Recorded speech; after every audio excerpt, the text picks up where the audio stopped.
Dillian Whyte versus Jarrell Miller is a fight that has kind of been spoken about recently. We've seen Dillian Whyte blast Jarrell Miller recently on Twitter, and I believe he said something along the lines of Jarrell Miller is so bad, or he's terrible, one of them.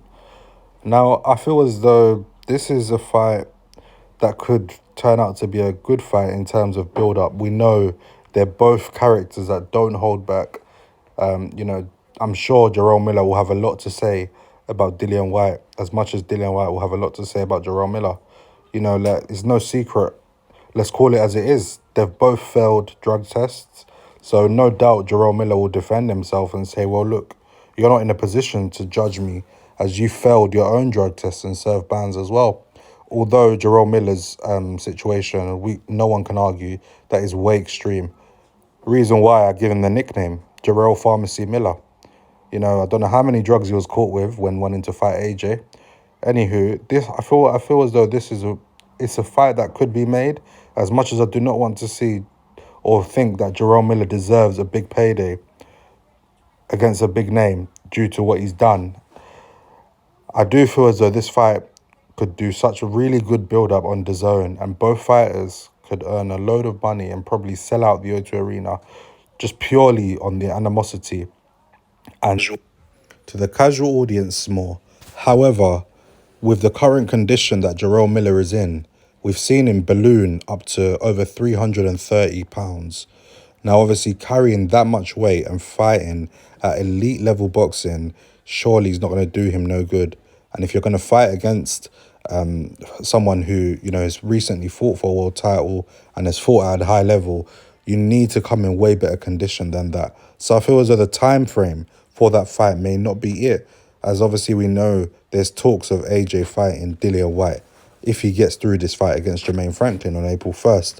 So obviously Dillian Whyte's going to have one eye on that fight, and he may think to himself, there's no need to take the risk. Surely people within Dillian Whyte's team will say to him, although we wanted you to be more active before taking on an Anthony Joshua fight, because Dillian Whyte is a fighter who needs to be active. He can't sit on the sidelines and not fight for 7, 8, 9 months and expect to go into such a big fight. He needs momentum. He needs to find that form. And that's why we saw, for me, the best Dillian Whyte back in 2017, 2018, where he went on that run of fights against the likes of Lucas Brown, Joseph Parker, Derek Chisora, and so on. He even fought Oscar Rivas. And then from there, the activity for him has kind of been really poor, fighting maybe once or twice a year at a push. Someone like Dillian Whyte needs to be fighting 3 times a year at least. Obviously, I know right now he may be worn. He may have taken a bit too many hits within his career, and he may be a lot more fragile and shot. However, a fight against Jarrell Miller will probably be a fight that Dillian Whyte would get up for. However, the time frame does not make sense for it when you've got the fight with AJ in the summer. They're talking about doing that fight in a stadium. I personally don't think that fight is quite a stadium fight. I feel like Dillian Whyte's stock for me right now is quite low. And AJ, obviously, we need to see how he looks in the Jermaine Franklin return. And I feel as though that fight is a fight where Dillian Whyte has had too many hard fights. I just mentioned previously, he took on Joseph Parker, Lucas Brown, Derek Chisora, Marius Wack, Oscar Rivas. All of these hard fights, Povetkin twice. One of them he even got knocked out in. All of these fights will lead to a culmination of a fighter who has a lot of wear and tear on his body. And we know Dillian Whyte has had problems with his shoulder and whatnot. So sitting out on the sideline for a long time, being a vulnerable fighter, and then going in to fight Anthony Joshua, who I believe AJ has Dillian Whyte's number and beats him 9 times out of 10, is not really a good move. But I do understand it from a business point of view. And I do think that Dillian Whyte will probably sit out and wait for that fight. As he's in his mid-30s now. I think he's 34 or 35 years old. He's going to look for the fights that make him the most money at this stage of his career, because boxing is prize fighting. You go in there and you take punches to get paid.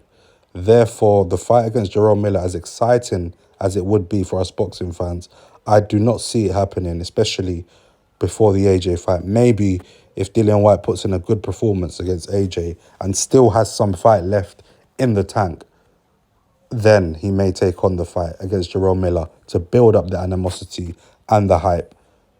How do I see that fight going between Dillian Whyte and Jarrell Miller? I see it being a fairly even fight, especially early on. Jarrell Miller is going to be the aggressor in that fight. He's going to come forward, use his weight, use his size and aggression. We know he has a high output of punches.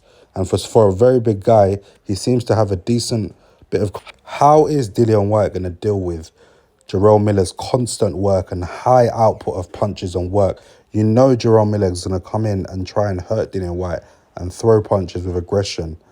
But I feel as though Dillian Whyte, if he fights behind an educated jab and he comes in well-conditioned, he might even be able to clip Jarrell Miller with one of those left hooks. We know Dillian Whyte has got a really good left hook.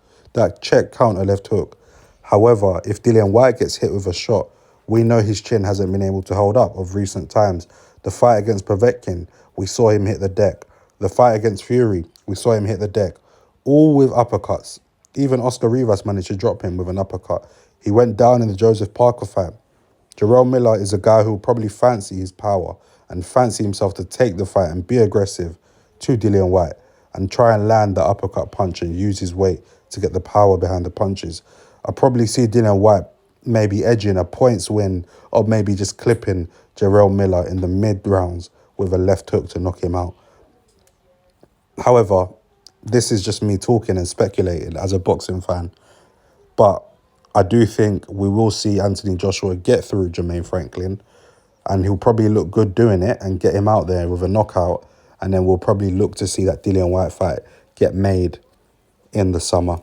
I don't think it's a good idea to put that fight on in a major stadium like the Spurs Stadium, Wembley Stadium, etc. There are other football stadiums in London that could probably host that. There's Stamford Bridge. It holds about 40,000. And there's other stadiums in the UK where they could host that and they could probably sell out and it would do good numbers. The reason why I don't think it's a mega stadium fight for Wembley or Old Trafford or Principality is because both of their stocks are really at an all-time low right now. Dillian Whyte, let's be real, up until now in his career, all he's done is he's won the British title. He challenged for a world title. He did not look good at all doing it. And he lost by KO. Tyson Fury went in there and he played with him and he got rid of him when he wanted to get rid of him. So, right now, apart what's Dillian Whyte really got to offer? Yes, he's got a good resume. He's got a good CV. He's fought good fighters. But he has not done anything except for winning a British title. AJ's coming off 2 losses back-to-back. Even if he gets through Jermaine Franklin, I feel as though there's still a lot of work to do. Mentally, he's got a lot of recovering to do.